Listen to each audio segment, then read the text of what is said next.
Assalamualaikum warahmatullahi wabarakatuh.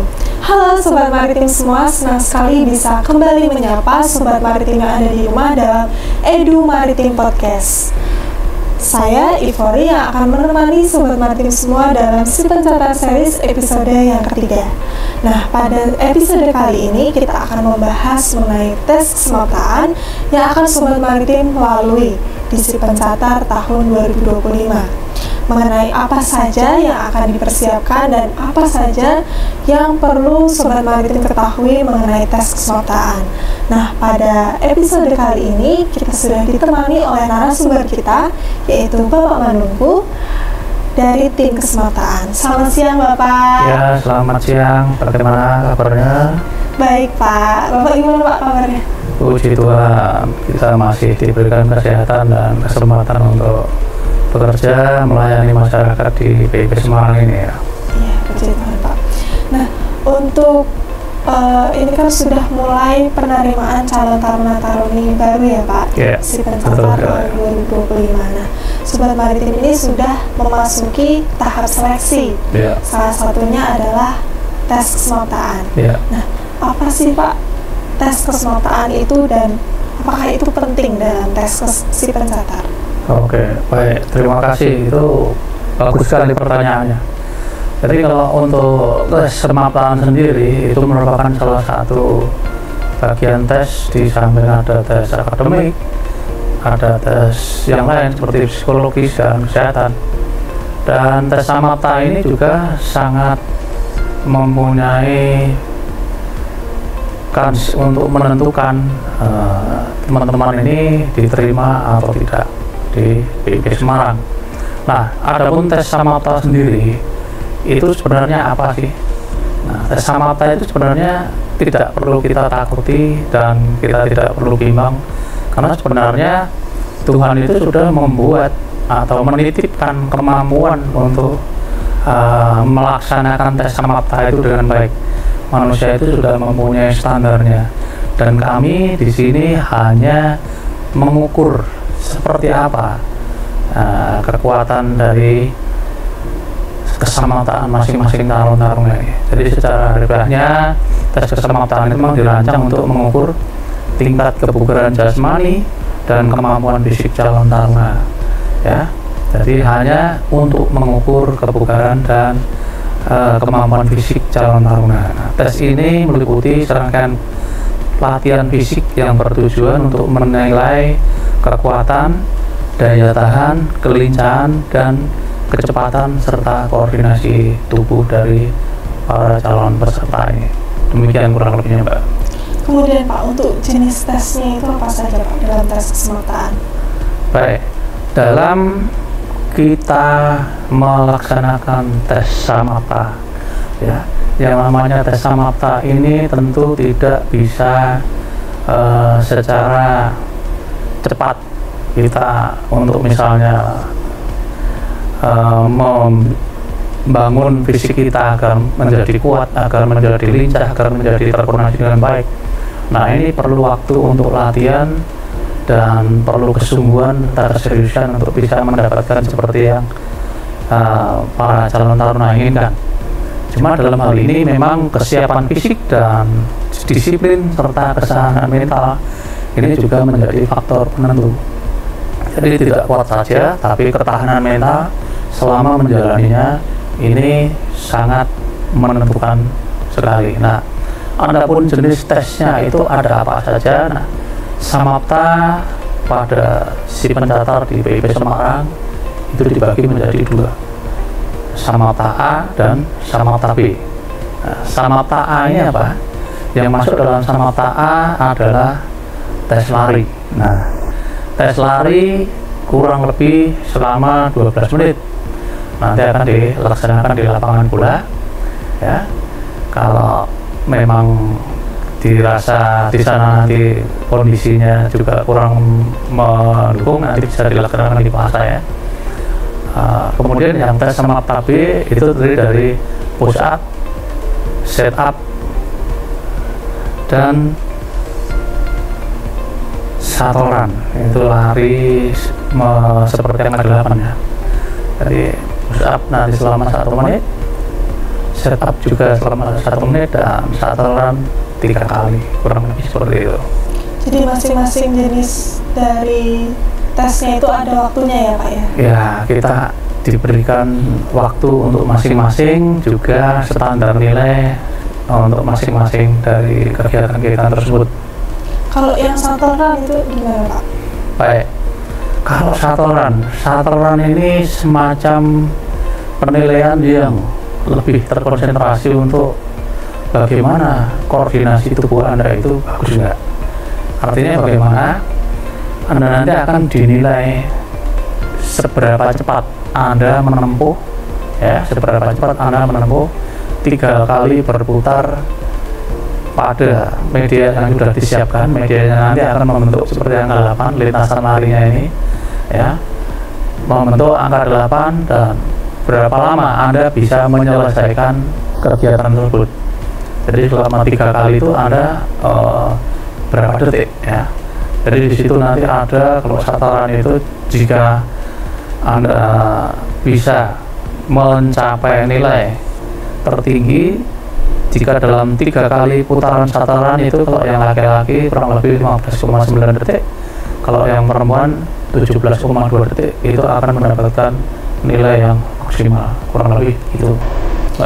Kemudian Pak, untuk kriteria seleksi yang digunakan untuk menentukan calon taruna-taruni ini lolos itu seperti apa Pak?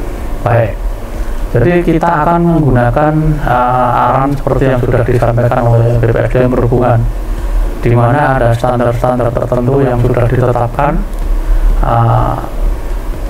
Secara umum nanti kita akan melakukan perankingan, ya, tapi kita akan melihat juga teman-teman yang calon taruna ini mempunyai kemampuan seperti apa, dan apakah mereka juga bisa dikembangkan atau enggak fisiknya, sehingga kita bisa menilai itu di lapangan potensinya seperti apa. Tapi secara garis besar saya katakan demikian.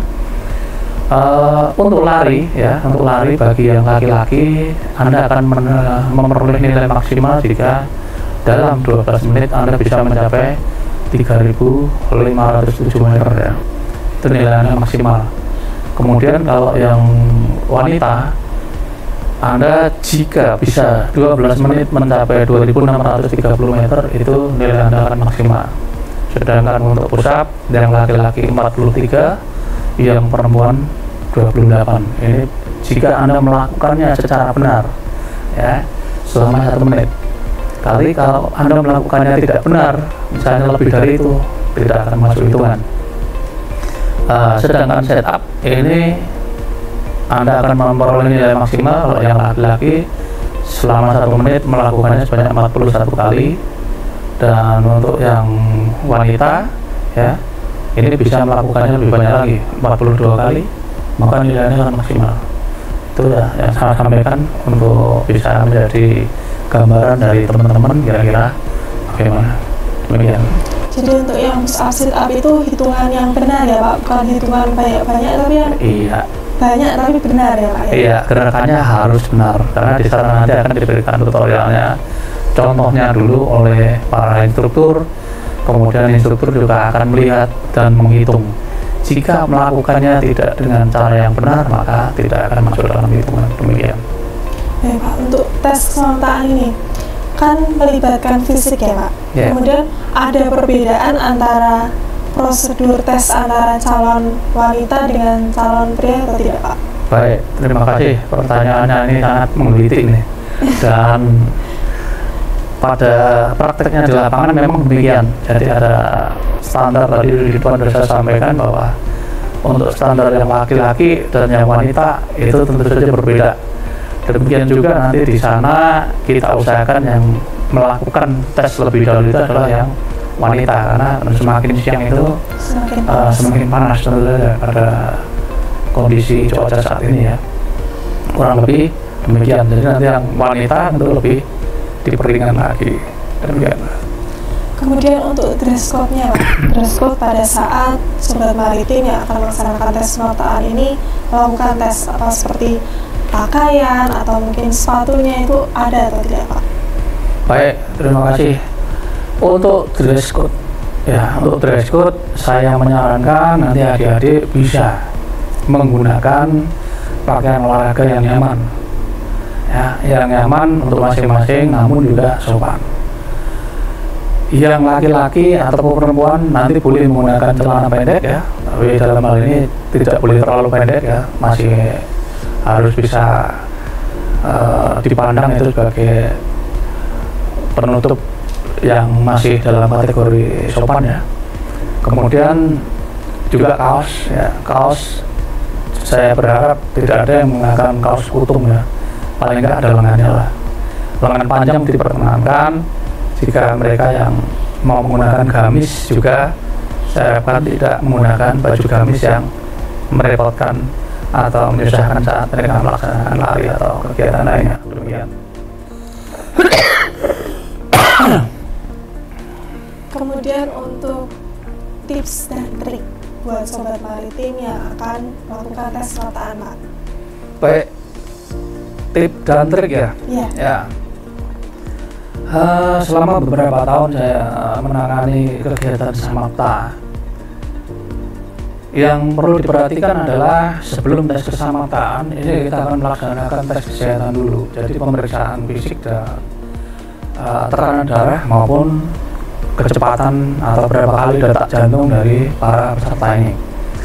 Jika tensinya terlalu tinggi atau detak jantungnya terlalu cepat, maka biasanya ini akan kami pending untuk hari berikutnya ya, ataupun kita batalkan ya.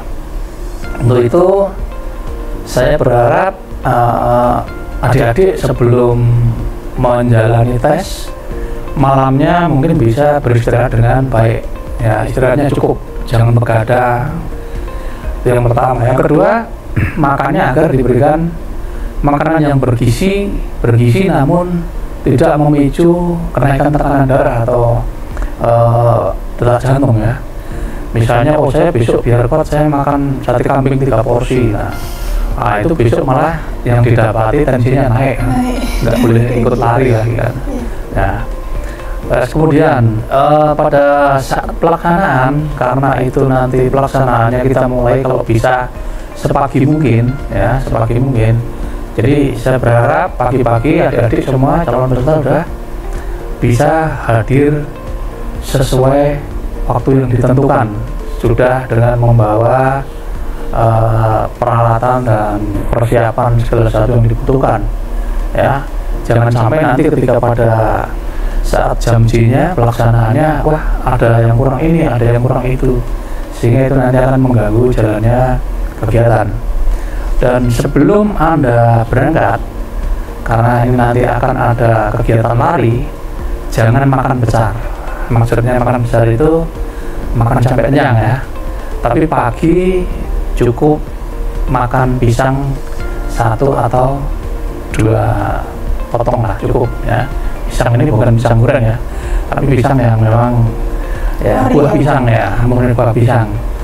Terus Anda juga boleh minum, tapi jangan terlalu banyak, tapi tetap harus minum karena pada saat lari nanti akan keluar keringat banyak dan mungkin kalau Anda kurang minum bisa dehidrasi, sehingga pada saat Anda lari Anda membutuhkan tenaga yang kuat, tenaga yang lebih. Mungkin pada air minum adik-adik nanti bisa diberikan sesuatu yang bisa menambah tenaga, contohnya madu atau gula, atau mungkin Anda bisa mengonsumsi vitamin, tapi ingat vitaminnya jangan yang menaikkan tekanan atau detak jantung ya, tekanan darah atau detak jantung. Itu aja sih dari saya. Baik, terima kasih Pak. Untuk perbincangan hari ini memberikan gambaran bagi Sobat Maritim semua yang akan melaksanakan tes kesemaptaan di Si Pencatar tahun 2025. Persiapkan diri kalian sebaik mungkin, istirahat yang cukup, jangan lupa sarapan sebelum melaksanakan kegiatan tes kesemaptaan, dan jangan lupa untuk hadir tepat waktu tapi jangan mepet-mepet, dan jangan lupa untuk membawa berkas serta identitas diri yang diperlukan. Baik, terima kasih Bapak sudah meluangkan waktu dan membagikan tips dan trik untuk Sobat Maritim semua yang ada di rumah yang akan melaksanakan tes kesemaptaan. Demikian untuk si pencatat series episode yang ketiga di Edu Maritim Podcast kali ini. Sampai jumpa di episode selanjutnya. Saya Ivori pamit undur diri dan akhir kata, salam pro prestasi.